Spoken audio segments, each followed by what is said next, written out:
Welcome back. Everybody who's been supporting Bascome's Corner on Bascome's TV. Listen, when I tell you about an important show, and listen and pay attention to what we're going over today, because it's important that you understand, not just for my athletes, for my hard workers, for my entrepreneurs, and just for you in general, because this week, we got Steve LaBroi on, and let me tell you something, Chief Strategist, for the LaBroi Insurance Group, and author of Build Your Human Equity line of credit. And this man is unbelievable. And I can tell you what has got me though.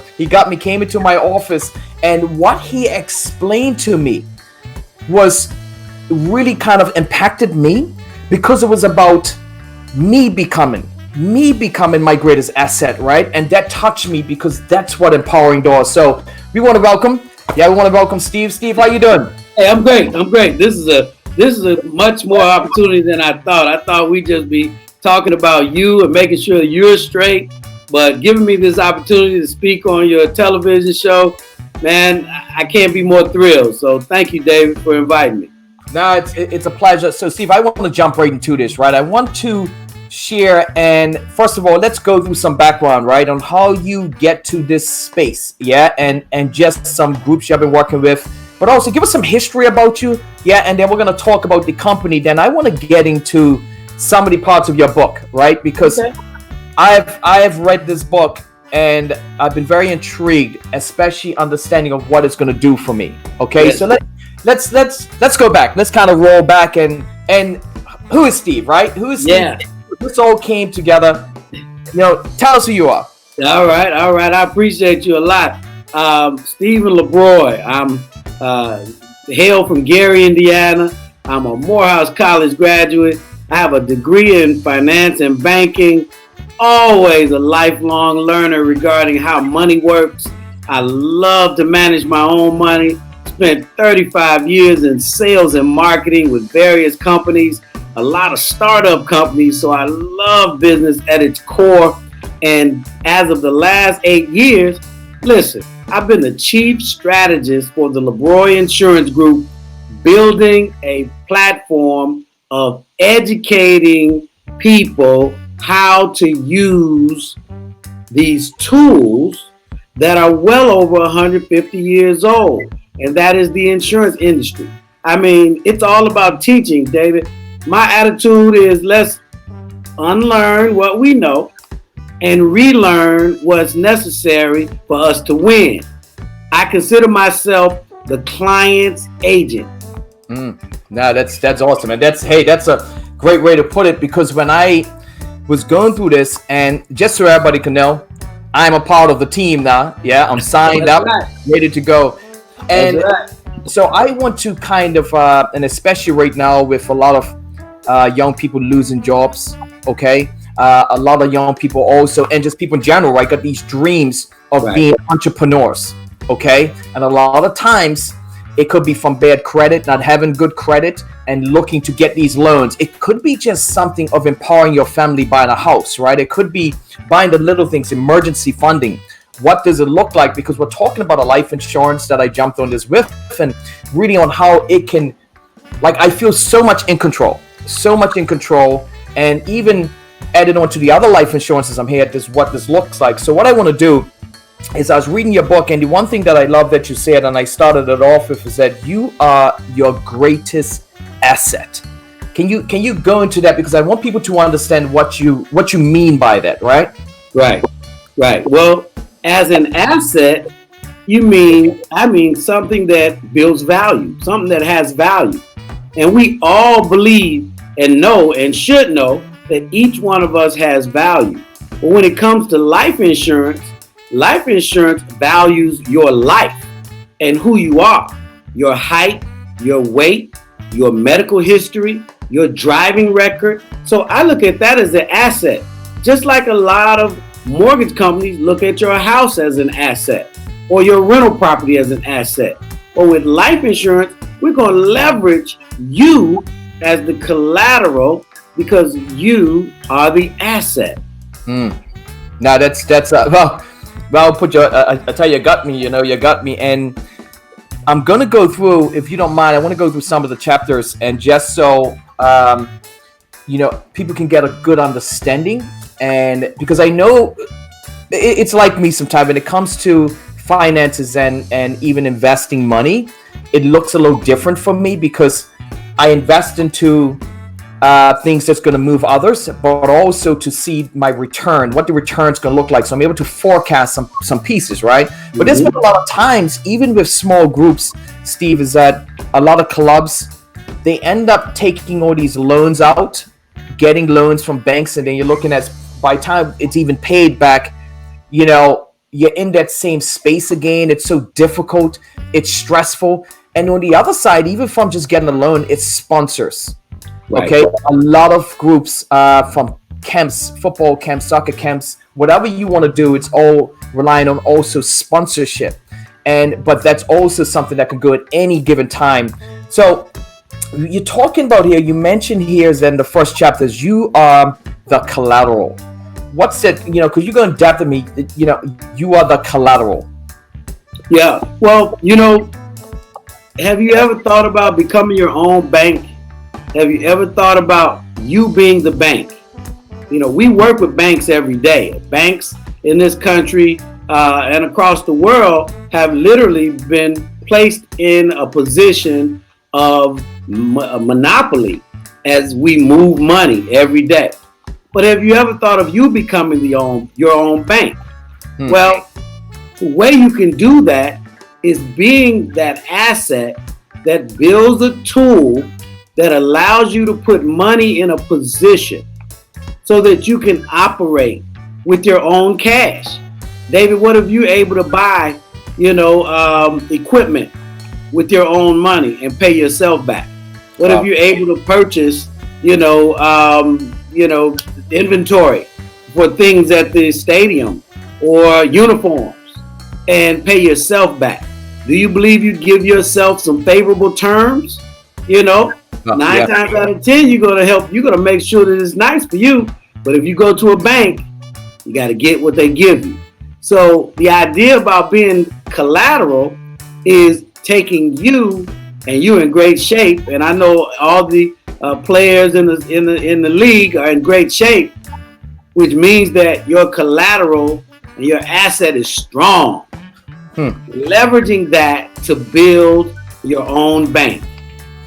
So what I want to do, let's walk through, right? Let's walk through. Let's kind of do a little walkthrough, because when I first came on and let me take one of my professional players, okay?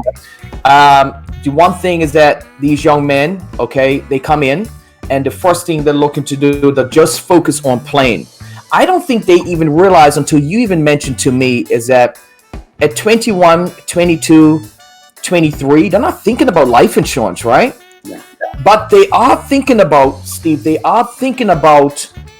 what's next for them. They are thinking about building their small, if they're going to start a football or soccer club, they are thinking about that. But they're not, and this is what I love about this, because it hits both sides. And shame on us, even when we came in, we fly all the time. And for not to even have that thought, and that's what I love about this, because it's really the way I see it designed. I can now empower a younger person, younger athlete, to understand the importance of this. But then it's kind of like they're saving their own money, right? They're saving their own money. So I want to walk through. Let's take an athlete, okay? What would it look like? What would it look like for you? Let's empower one of my 22 or 23-year-olds, okay? As just came into the game, starting to get stable a little bit. They got a 4-year contract with us. Let's say, I'm just throwing up. And what would it look like? Why should they come under this, right? What it will look like. So let's give them some ideas on what this whole piece will look like for them. Well, the idea is simple. The one thing about making money, David, is that you don't have control over it until it gets in your hand. When it's in your hand, the question you have to ask yourself, do I actually have a plan for it at that stage? And most people, especially when you're young, you really have not taken the time to create a plan for it when it gets in your hand. So the idea is, as we're thinking about our future and we're looking at our current situation, is start to put yourself in a position to plan for that future. The future is always quicker than we think. You know, you and I have been around a little while, and you know that 5 years ago is quick. It went by fast. The same time 5 years in the future is going to go. So in the end, if we start putting you in a position to have money available for that plan of building a club, for that plan of having a family, for that plan of having your own bank, when you may not be playing, you'd be a lot better off. I work with a lot of athletes, and we can put you in a position, depending upon your income, to have money at least coming in for the rest of your life. Yeah, I was looking and I said, wow, I have, life insurance, but when I jumped onto this, it's just edit, right? It's not like I'm actually edit this. And when it hit me, and you mentioned the other day, and we had this conversation, and it kept going back. I said, I've got life insurance, but I can't touch it. It's not like I can pull from it, but this I can, right? This I can for emergency. It could be my kids. Anything can come up, right? It could be a down payment for them for a house. It could be anything, right? And that's what really moved me. And then it's on you. It's not like it's designed. You're designing it, so it's custom designed to the person. The one thing is that I remember doing a speech, and I had some young people out afterwards, and the family was a young black couple, was actually in Harrisburg, in the city. And what happened was that they said to me, when I started understanding the value of life insurance, they said, Mr. Bascome, listen, I know we get your support every year. And I said, I want you to stop. I'm going to help you out. I said, how would you like to be a millionaire? They're like, we're struggling now. I said, how would you like to be a millionaire? May not be for you, but for your little people here. And they said, wow, I will be so excited. So I said, well, you're going to meet me. I had them meet me in the city. And I said, you're going to meet me at 3:00. And they showed up. And they were so like, okay, what is he talking about? And you know what, Steve? You know what I walked them to? What? I walked them right into life insurance. Yes. Because they never. I walked them right in. I said, well, you can do $250,000. You can do $500,000. You can be. It's on you. And I said, but once they signed up, you're talking about a freedom. They felt so free, because that was one of their biggest concerns, was what they're going to leave for the young people. So now they're giving the young person a start. Despite if they're working at any low income place, they've got something to start. And what an easy way. What an easy way to start. And all of a sudden they feel anything happens to them, guess what? They have the starter for their young person. So that's what. So I'm very intrigued with this, and I'm really excited about what and how this is going to power, because we're going to be on and having a lot more conversations and really depth of this, because I think the first thing we're going to continue to do is educate people, right? We have to continue to educate people, and it's very, very important, because when I'm going through this book, and see, when I'm going through the month of things that I've even learned for myself, and the part that really struck me was the part of entrepreneurship and what it can do for the empowerment from it. Now, as far as yourself, what is your biggest, when you're going to connect with people, what is your biggest obstacle that you have? Is it just people just don't have the education, or they just think, okay, I don't need it now? What's the biggest obstacle? I can tell you that in very simple terms. Life insurance has been around in the United States since 1875. Been in Europe for over 400 years. My biggest obstacle is there's always some type of preconception when I talk to anybody about life insurance. Somebody knows something. Grandma knows something. Somebody's taught them something about life insurance. And the real big thing about it is that they don't know enough to understand that there's so many aspects that actually can benefit you, that what happens is they just live on that negative point, or They think about it from a perspective of one way, just for funerals, or they say it didn't pay out. Listen, let me tell you, these types of companies, insurance companies, carry billions of dollars in assets. They've accumulated those dollars over 150 years. They're not going anywhere. It's upon us, the customer, to understand how to put things in place so that it benefits us. And that's why I'm a strategist, because you have to look at it from a perspective of money management, not the old perspective of buying a policy and putting it under your mattress.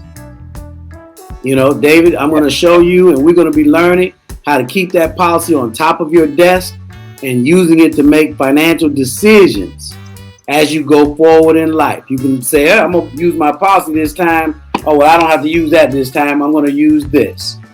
Awesome. Based on whatever's happening in the economy. Well, Steve, let me tell you, first of all, I'm going to thank you, right? Because we're going to be having, don't worry, listen, trust me, people, he ain't going nowhere. He's stuck with me now, yeah, because it's so important. And our next show, what we're going to do is, just so everybody can understand what's our next step from here, is that we're actually going to follow my journey through this process. And all next, Steve, I'm going to invite you back to talk to some of my professional athletes. Okay. And we're going to kind of educate them. We're going to continue this journey. But I want to read something from your book that you have. Is that, and this is Build Your Human Equity Line of Credit. It's not just about money. See, people, what we're saying to you is not just about money, but also about the strategies before making money. Pay attention now. Saying is that it's not just about money. It's the strategies, okay, that goes in it before making money. You must begin with the end in mind. And that's when we talk about forecasting, right? There has to be a purpose. If not, you're just in this is to make some money, then fine. But what we're saying to you is that to make this sustainable and build the capacity, if you're in an entrepreneurship, and to have this thing survive, you gotta understand, you're gonna have to build the strategies first so you can know how to maneuver your finances through, especially if you're an entrepreneur. So, Steve, first of all, I just want to say thank you. I greatly appreciate, and I'm excited about where we're going to be taking this. And people, please get the book. Get the book. And I'm going to be promoting this. Now we can just get we can't get the book. Can we go online? Yeah, you can get it direct from me at StephenLaBroi.com. I'll sign it, send it back to you in the mail, first class, or Amazon, or Audible if you like listening to it, or Kindle. It's everywhere that books can be purchased. So excited to share, excited to teach, excited to actually help people implement these types of tools that not only can help you while you're living, but also create very easy transfers to the next generation, because we love to talk about generational wealth, but very few people are planning and actually putting in writing what that's going to look like. Now, Steve, I greatly appreciate it, and thanks again for coming on. I'm excited for what you're going to be sharing with me and my players, but also with everybody who's watching. So for everybody out there, just want to say thank you very much for watching Bascome's Corner, and please make sure to get the book. I'm telling you, it's so empowering, and be on this journey with us. So I'm going to be sharing actually my journey, and if it comes down where I'm having to pull a little bit to start another kind of venture, we're going to go through that process. Yes, Steve's going to help us to kind of guide us through, but I love it. There's a sense of security, and it also a sense of freedom. Okay, especially when you're looking to leave something for your young people. So thanks again, Steve. Greatly appreciate it. Looking forward to having you on next time. Thanks.